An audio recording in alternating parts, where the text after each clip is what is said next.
तो समर्पण जो है उसमें भी तो यह बात है, मैंने समर्पित किया, मैंने ये समर्पित किया, यह शब्द तो बड़ा प्रचलित है। इसलिए इस समर्पण के बाद की जो स्थिति है वह राम राज्य है। और वो समर्पण के बाद की स्थिति किसमें है? जनक में भी नहीं। कसौटी पर कसे गए तो पता चला कि ज्ञानी जी में थोड़ी वैसी भले ही मैं और ममता न हो पर है तो अवश्य ही बड़ा कौतुकी ईश्वर है ना। ज्ञानी में और उसमें खेल चला। ज्ञानी ने सोचा मैं परीक्षा लूंगा, जो शिव धनुष को तोड़ देगा उसको मैं समर्पण करूंगा। ईश्वर तो बड़ा कौतुकी। जनक के दूतों ने आकर के कहा कि जो तोड़ेगा उसे सीता उसके गले में जयमाल डालेंगी। सब उठते दिखाई दे रहे पर श्री राम नहीं। किसी ने श्री राम को उलाहना दिया कि पुष्प वाटिका में तो देख के लगता था कि सीता जी के प्रति इतना अनुराग है कि बस जा भी नहीं है, देखते हैं तो सिय मुख शशि भय नैन चकोरा। जा भी नहीं है तो आप प्रभु जब जात जानकी जानी, सुख स्नेह शोभा गुण खानी, परम प्रेम में मृदु मस्कीनी, चारु चित्त भीति लिखी लीनी, हृदय सराहत सियोलो नाई। प्रेम की स्याही से प्रभु अपने हृदय में सीता जी का चित्र बनाते हैं और फिर चित्रकार महोदय उस चित्र को भीतर ही भीतर देख रहे हैं और प्रशंसा करते हुए गुरु जी के पास गए। वही श्री राम बैठ गए हैं, धनुष तोड़ने के लिए उठ नहीं रहे। कहां चला गया प्रेम? किसी ने कहा महाराज आप उठे क्यों नहीं? प्रभु ने हंस करके कहा जिन्हें पाने की इच्छा थी वो उठे। मुझे तो पहले से मालूम था कि वो मेरी है, मैं क्यों उठता? वो बेचारे समझ रहे थे कि टूटने के बाद हमें पाना है और मुझे ज्ञात था कि मुझे पाना नहीं है, प्राप्त है।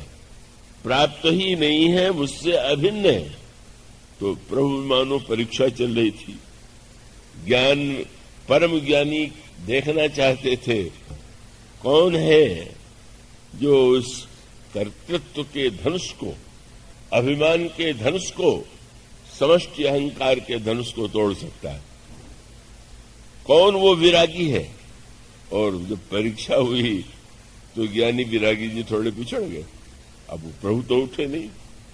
अब हुआ ये कि जनक महानतम ज्ञानी होते हुए जब उन्होंने देखा कि कोई नहीं उठा, श्री राम भी नहीं उठे और कोई नहीं उठा, तो उनके हृदय में वो बड़ी व्याकुलता आई, खड़े हो गए और जो भाषण दिया, तजहुआस निज निज गृह जाहू, लिखान विधि वैदेही विवाह।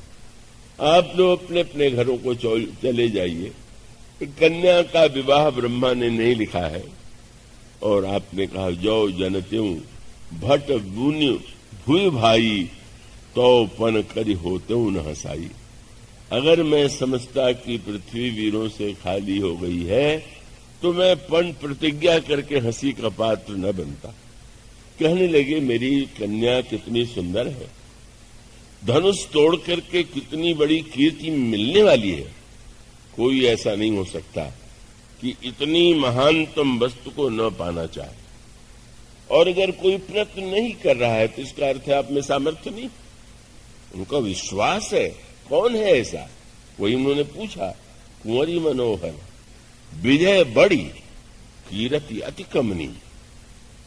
क्या है? पामनिहार विरंची जन्म रचे उन धनु दमनीय। मानो स्पष्ट हो गया कि जैसे सूर्य पर भी कभी कभी बादल आ जाते हैं, बादल से सूर्य नष्ट न हो जाए पर ढक तो जाते। जनक का ज्ञान उस समय ढक गया और उस ममता के बादल ने मेरी बेटी, बस मेरी बेटी का विवाह नहीं होगा। साधारण पिता जैसे बेचैन हो जाते हैं बेटी का विवाह न होने पर, उसी प्रकार से तत्वज्ञ जनक जो है बेचैन हो गया। अरे जो मैं क्या करूं, मेरे सामने बड़ी समस्या है। अगर मैं प्रतिज्ञा छोड़ दूं तो सुकृत जाई जो पन परिहरऊं, कुंवरी कुंवारी रही का करऊं। अगर मैं प्रतिज्ञा छोड़ता हूं तो पुण्य नष्ट होता, अगर नहीं छोड़ता हूं तो कन्याकुमारी रह जाएगी। मैं क्या करूं? सबको कर्तव्य की शिक्षा देने वाला आज सोच नहीं पा रहा है कि मैं क्या करूं। और तब कौन बोलने के लिए खड़े हुए? प्रभु बैठे हुए। बस परीक्षा में जनक थोड़ा फिसले। प्रभु को क्रोध आ जाना चाहिए था, उन्हें नहीं क्रोध आया। लेकिन लक्ष्मण जी बोले। लक्ष्मण जी कौन है? साक्षात विरागी। ये दो विरागियों का सामना है। जनक जी को यह विश्वास था कि मैं विरागी हूं, कहा भी उन्होंने, सहज विराग रूप मन मोरा। मेरा मन तो सहज विरागी। तो एक और आपको सहज विरागी मानने वाले लक्ष्मण और दूसरी ओर महानतम वैराग्य के घनीभूत रूप लक्ष्मण। लखन राम सीता सहित राजत पर्ण कुटीर, भगत ज्ञान वैराग्य जन सोहत धरि शरीर। वैराग्य ने वैराग्य को फटकारा। क्यों फटकारा? आपने ये जब कह दिया कि कौन ऐसा होगा कि जिसके हृदय में इस सुंदरता और कीर्ति को पाने की इच्छा न हो, तो इसका अर्थ है कि आप ये मानते हैं आप त्यागी हैं, आपके हृदय में कोई कामना नहीं, आपको छोड़ करके कोई निष्काम नहीं। विरागी जी, ऐसा अभिमान मत पालिए। और भी यहां ऐसे हो सकते हैं। लक्ष्मण जी ने जब कहा मैं धनुष तोड़ दूं, तो न समझने वाले तो घबरा जाते हैं। एक वक्ता तो कहने लगे कि जब लक्ष्मण जी ने कहा मैं तोड़ दूं, तो डगमगान मही दिग्गज डोले, पृथ्वी डगमगाने लगी। इसलिए घबरा गई कि ये उतावला लड़का तोड़ के कहीं सत्यानाश न कर दे। उन्होंने कहा लक्ष्मण बड़े बिना सोचे समझे बोलते थे। मुझे लगा कि अब वक्ता जी समझ बिना समझे बोलते हैं कि लक्ष्मण जी। लक्ष्मण जी कितनी ऊंची बात कह रहे हैं। आपने मान लिया कि कोई ऐसा नहीं हो सकता है कि जिसमें कामना न हो, निष्काम न हो, केवल आप ही एक निष्काम है। मानो इसका तात्पर्य था साथ है लक्ष्मण में, पर कामना नहीं, कोई आकांक्षा नहीं। इसलिए जब उन्होंने कहा कि मैं इस धनुष को उठा करके लेकर के दौड़ा जाऊंगा और तोड़ दूंगा, तो विवाह करने के लिए थोड़ी बोल रहे थे। अगर वो उसमें होते तो पहले उठ करके चले जाते। इसीलिए जब लक्ष्मण जी ने ये कहा मैं तोड़ दूं, आप आज्ञा दीजिए, तो सबसे अधिक कष्ट या क्रोध किसको होना चाहिए था? श्री किशोरी जी को, सीता जी को।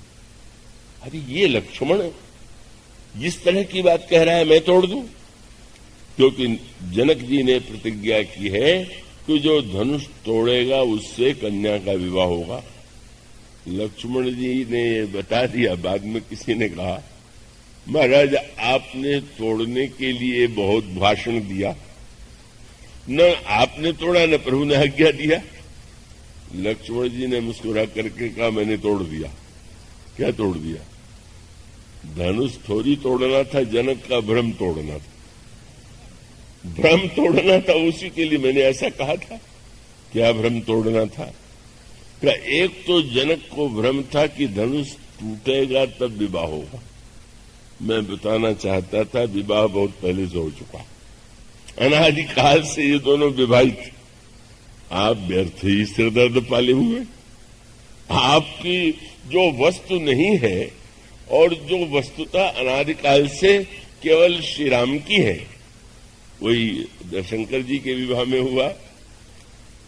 दूल्हे को देखा मैना ने तो वो विलाप प्रारंभ किया और नारद जी के लिए ऐसे ऐसे कठोर शब्दों का प्रयोग किया कि नारद जी से कहा कि अब देखिए क्या होता है, आपके लिए क्या कहा जा रहा है, संतों के प्रति क्या लोगों के मन में धारणा होगी।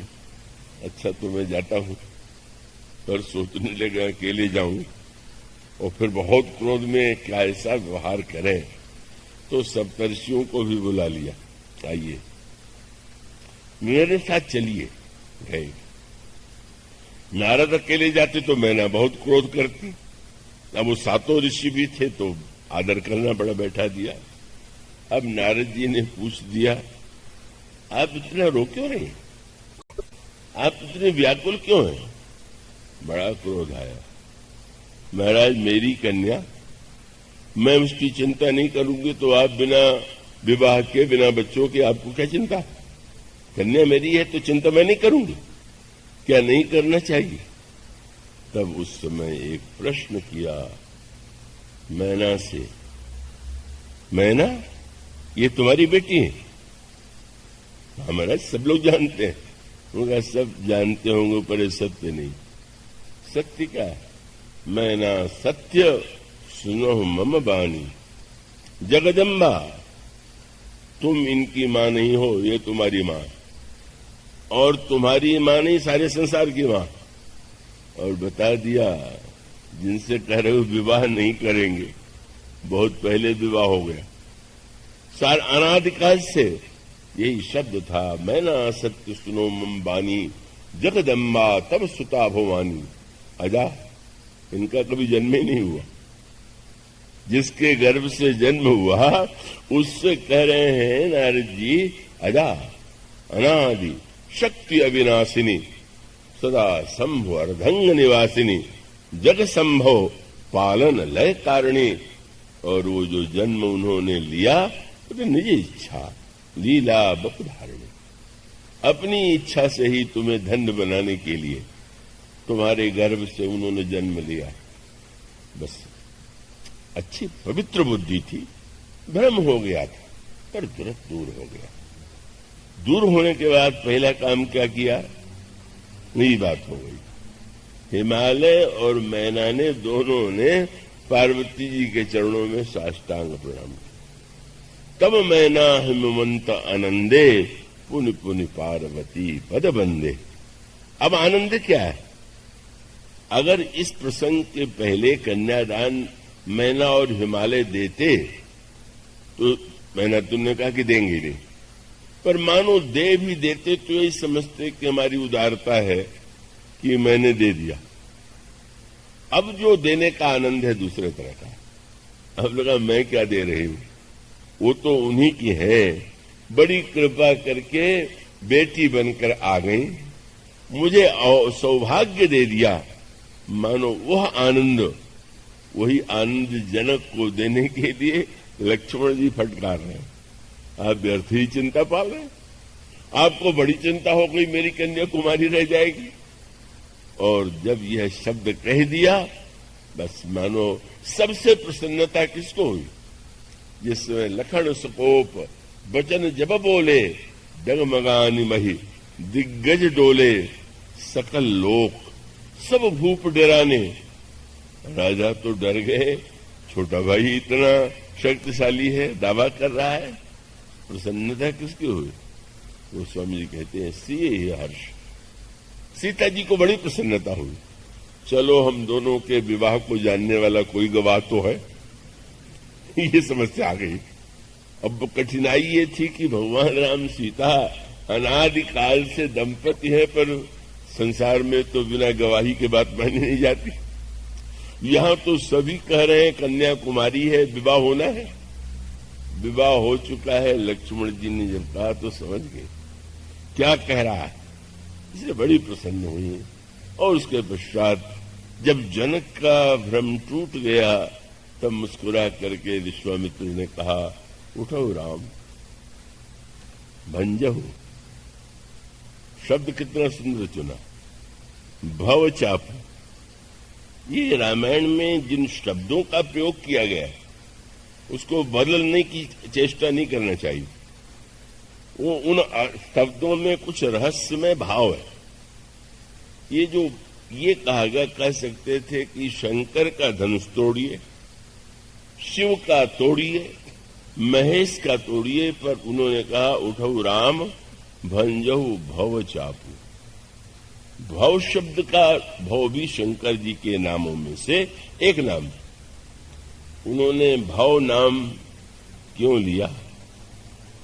भव माने संसार भी है और भव माने शंकर भी है। भव सागर तह पार जो पावा, शंकर जी भी भव हैं और संसार भी भव है। बहुत लक्षण सी बात है, ये बड़ा दार्शनिक सत्य। अरे कोई और शब्द नहीं था शंकर जी के लिए या संसार के लिए कोई और शब्द रख देते? दोनों भव क्यों हैं? उसका तत्व यह है कि अगर आपकी ज्ञानमयी दृष्टि हो तो ये संसार संसार न होकर के शिवरूप है, और आपकी दृष्टि सही न हो तो ये संसार भव है जिसमें आप डूब रहे हैं। यह मानो दोनों शब्दों का तात्पर्य है, अज्ञानी के लिए भव जो है वो डुबोने वाला दुखमय है, और जो दृष्टि पा चुका है मानो उसका संकेत ये था कि आज ही तो भव को नष्ट करना। भव क्या है? ये रामायण की शब्दावली में तो कभी कभी गोस्वामी जी ऐसी बड़ी बात कह देते हैं कि उसका आनंद जो जरा गहरी साहित्य का आनंद लेने वाला होगा वो जानेगा। श्री किशोरी जी जब पार्वती जी की स्तुति करने चली तो शब्दावली को आप पढ़िए। जय जय गिरिवरराज किशोरी, जय महेश मुख चंद्र चकोरी, हे हिमालय की पुत्री आपकी जय हो, शंकर की प्रिया आपकी जय हो, का सनानन और गणेश की माता आपकी जय हो। पर एक पंक्ति में शब्द पढ़िए, भव भव विभव पराभव कारिणी। आप हे देवी भव भव विभव पराभव कारिणी। शब्द ये है कि शक्ति के द्वारा ही उत्पत्ति होती है, उसी के द्वारा पालन होता है और संहार होता है।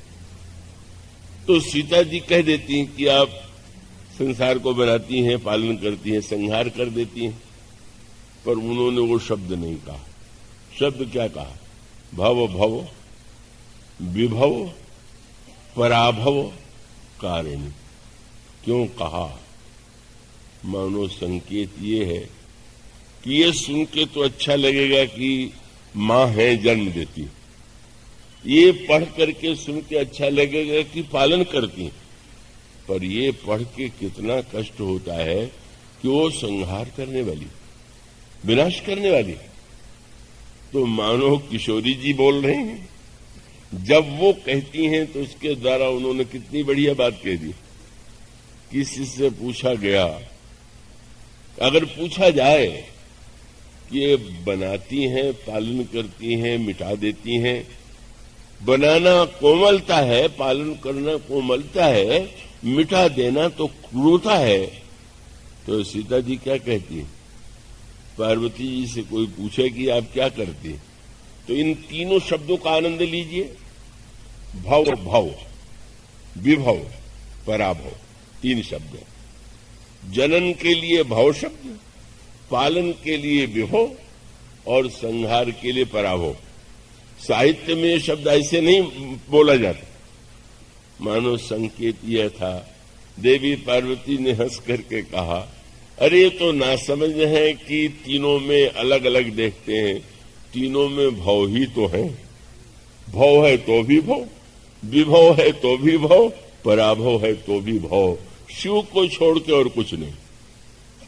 यह साहित्य का एक ऐसा चमत्कृत करने वाला शब्द, वह दृष्टि चाहिए जो सृजन में, पालन में, संहार में उस शिव का दर्शन कर सके। तो मानो उन्होंने ये कहा कि मैं ये तो नहीं कहूंगा कि धनुष तोड़ करके तुम्हारा विवाह होगा, गले में जयमाल पड़ेगा, तुम्हें कीर्ति मिलेगी। हाँ, आज अंधकार छा गया, भव बन गया है, और तुम भव धनुष को नष्ट करके जितना बड़ा भव के भवत्व को सिद्ध करोगे, मानो धनुष के विनाश में, यही परशुराम जी को समझने में देर लगी कि धनुष तोड़ने में, जब भगवान राम ने कहा कि तोड़ने वाला कोई आपका सेवक होगा तो बड़े बिगड़े। सेवक की नई परिभाषा, सेवक सो जो करे सो काई, अरि करनी करी करिए लड़ाई। कोई स्वामी की वस्तु तोड़ दे और कहा जाए कि आपने बड़ी सेवा की, वाह वाह, क्या तुम्हारी नई परिभाषा है। पर आप विचार करके देखिए, पहले कुल्हड़ों में जल दिया जाता था। आपके साथ कोई सेवक है, आपने कुल्हड़ में जल लिया, जल बड़ा शीतल स्वादिष्ट, आपने पी लिया, तो अब उसको कुल्हड़ को तो रखना ही नहीं। मिट्टी का बर्तन कोई धोके तो रखता नहीं था जैसे और बर्तनों को, तो क्या होगा? आपका सेवक देख लगेगा कि आप पी चुके, और तब वो आपसे कहेगा दे दीजिए, और वो कुल्हड़ को ले जाकर कहीं पटक देगा। सेवक की कितनी बड़ी सेवा है कि जब स्वामी ने उसे खाली कर दिया, को उपयोग नहीं है, तो तोड़ करके स्वामी के कार्य को पूरा किया। मानो प्रभु का तात्पर्य था कि ये धनुष खाली हो चुका था, क्योंकि इसके द्वारा त्रिपुरासुर का संहार हो चुका था। अब इसको अगर मैंने तोड़ दिया तो सेवा ही मेरी है। अगर वो शंकर जी को करना पड़ता तो सेवा न होती। यह कह करके उन्होंने जो एक नई दृष्टि दी, उसका अभिप्राय यह था, उसका तात्पर्य यह था कि आप ये मत मान लीजिए कि तोड़ना सर्वदा शत्रु का कार्य है। अगर एक सेवक स्वामी के खाली किए हुए कुल्हड़ को तोड़ दे और स्वामी बिगड़ खड़ा हो कि तुमने मेरी वस्तु को तोड़ दिया, नष्ट कर दिया, कभी बुद्धिमान स्वामी ऐसा नहीं कहेगा। इसका तात्पर्य है, उन्होंने कहा उठो राम भंजहु भव चापू, क्यों? बोले मेटहु तात जनक परिताप। जनक का कुछ नहीं करना, केवल जनक के परिताप को मिटाना है। अज्ञान से इनको कष्ट हो रहा, केवल इस धनुष के अंधकार को तुम दूर कर दो, सत्य का साक्षात्कार हो जाएगा। और सचमुच हुआ, और हो जाने के बाद जनक ने अनुभव किया कि मैं कितना भी बड़ा ज्ञानी रहा हूं, पर थोड़ी देर के लिए तो मायानाथ का चक्कर जो था उसमें मैं पड़ ही गया। इसलिए टूटने के बाद उन्होंने विश्वामित्र जी से कहा, मैं कृतकृत्य कीन दूं भाई।